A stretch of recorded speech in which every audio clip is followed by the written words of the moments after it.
This is Eyewitness News with Lung transplants for cystic fibrosis patients have been in the news lately after a 10-year-old Pennsylvania girl won her legal battle to get a transplant. Her story brought to light the continuing issue that there aren't enough organ donors. Health specialist Denise Adora brings us the story of one local family's fight to save their son and others. Oh, this was a touch-and-go story. Treatments for genetic diseases such as cystic fibrosis have improved so much more patients are living much longer. But their lungs do wear out, and sometimes unexpectedly. One local man, Jake Bigley, had just graduated from college when his lungs took a dangerous turn. Even at a young age, 22-year-old Jake Bigley of Bradbury wasn't going to let cystic fibrosis slow him down. He was an athlete with two older sisters to keep up with. Despite limited lung function, Jake was determined to go away to college and succeed. He'd go out to do something and run out of breath, and one of his buddies would throw him on their back and say, "I'll get you back to the house."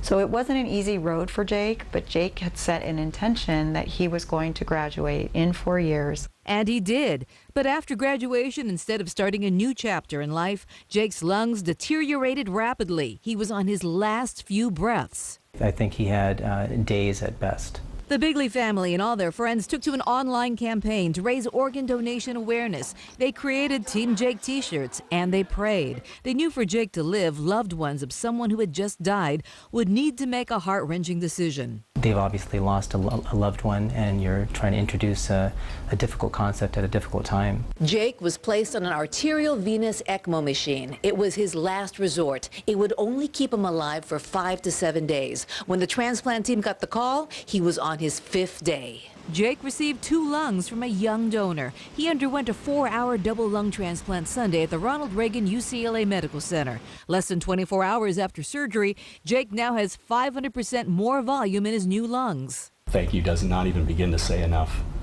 We hope one day they could meet him. Through this experience, both Jake's sisters have registered to become organ donors.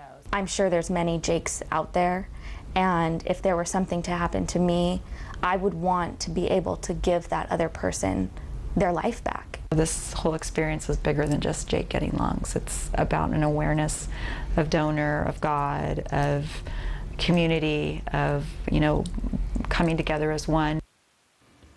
And the sisters say they can't imagine their family without their little brother. While a lung transplant is not a cure for cystic fibrosis, Jake's lungs are expected to remain healthy. They'd like you to learn more about organ donation. To do that, log on to our website at abc7.com. Some think doctors are too quick to diagnose attention deficit hyperactivity disorder, but new research shows some kids may be going